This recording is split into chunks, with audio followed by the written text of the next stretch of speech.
Hey, how's it going, guys? Johnny Resendez alongside Forward Star Telegram's very own Nick Harris on this gloomy, rainy day at the Star. Something that is no longer gloomy, though, is the Dallas Cowboys defense. Nick, how are we feeling about this unit that has completely turned it around right after the trade deadline against insanely tough competition in the Chiefs and Philly, back-to-back, I might add? Yeah, and I'll go ahead and throw in the first running back that was drafted in Ashton Genty against the Raiders to come out of the bye week. But no, this defense, you're right, it has completely flipped on its head. Going into that bye week, the worst defense by a lot of metrics. And now you look at it 3 weeks later, if you just take these 3 weeks, they have the #1 rushing defense over the course of the last 3 weeks. That's something you couldn't have even dreamed about here in Dallas over the course of the last half decade, and certainly in the first half of the season. Now, I don't want to always attribute it to just one player, right? Obviously, it takes an entire unit to flip it around, but how much do you feel like Quinnon Williams has contributed to this turnaround? Yeah, you see his impact. You see it in the run game. You also see it in the pass rush,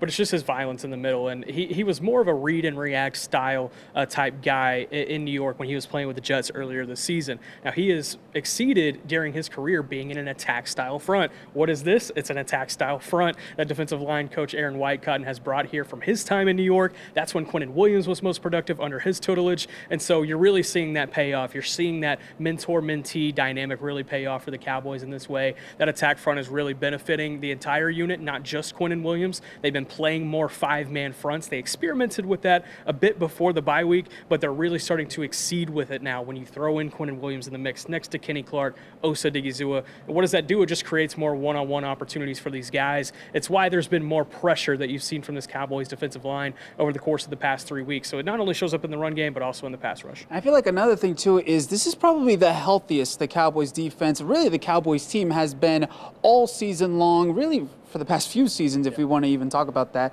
But, you know, you got another piece coming in Trayvon Diggs, who is coming back from IR after a concussion, which we do not know the cause of still to this day. But where does he add in the mix? Because you have guys like Savon Revel. Even though he's a rookie, he's been playing great ball. And then you obviously have Deron Bland, Reddy Stewart there in the nickel spot. Where does Trayvon Diggs kind of fall in this puzzle? Yeah, you talk about the injury look. Let's just knock wood right here, right? For all Cowboys fans. But no, Trayvon Diggs, I think they are going to be smart with how they insert him back into the lineup.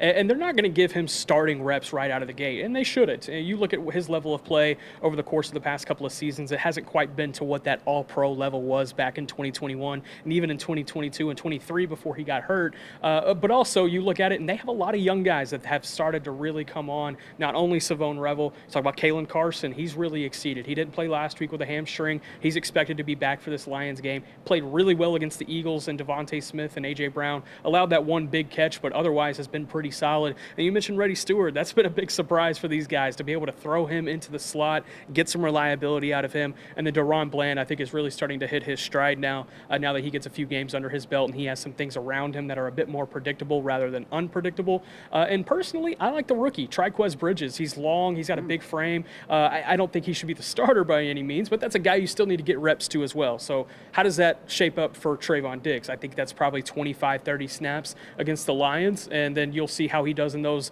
share of snaps moving forward and see what you can do with him. It seems like every single game from here on out is must win for the Cowboys if they have any hope to make the playoffs, but none more than this upcoming game on Thursday Night Football against the Detroit Lions. Just what do you make of the Lions right now, even though they've kind of been on a little bit of a slump, and what are you expecting out of the Cowboys against another tough opponent on the road? Yeah, the Cowboys are at the bottom of the NFC playoff bubble right now. And to get to that middle portion of the bubble, they need this win against the Lions. And when you look at what the seasons look like the rest of the way, for all the teams that are in that bubble, a win over the Lions is it's not only necessary, I think it's required. And there's going to be a lot of teams that are in the mix, 9, 10, 11 wins. I mean, shoot, the last playoff spot right now is 9-4, the San Francisco 49ers. So I honestly think the Cowboys' best chance at sneaking in is seeing the Eagles fall down. You're 1.5 games below the NFC East lead right now. Now, the Eagles, they do have the Raiders. That's a very winnable game for them. They play the Commanders twice, but Jaden Daniels will be back for both of those matchups. Then they got to take 2 road trips, one to Buffalo and then one to Los Angeles to play the Chargers on Monday night.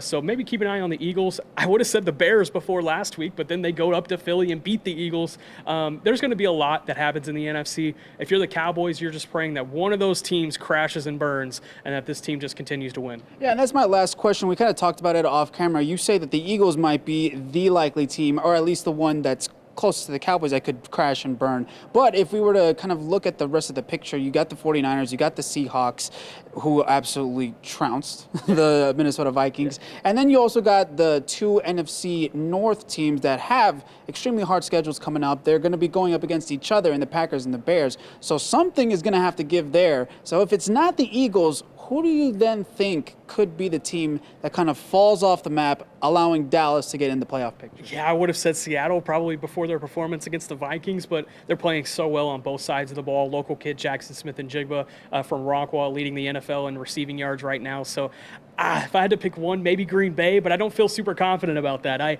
think if I had to pick one overall in the entire picture, it would be Philadelphia. But if I'm looking in those wild card spots and Green Bay, you talk about their road, it is going to be pretty difficult. Now, the tiebreakers might get a little messy with Green Bay. Now, by way of the tie that they had with Green Bay earlier in the year, that's the only team they have to work with when it comes to tiebreakers. But Green Bay has had a lot more NFC wins. So if you are a Cowboys fan and you're rooting on the Packers to maybe slip a little bit, hope that they slip in these NFC games. That's going to be big toward tiebreaker procedures.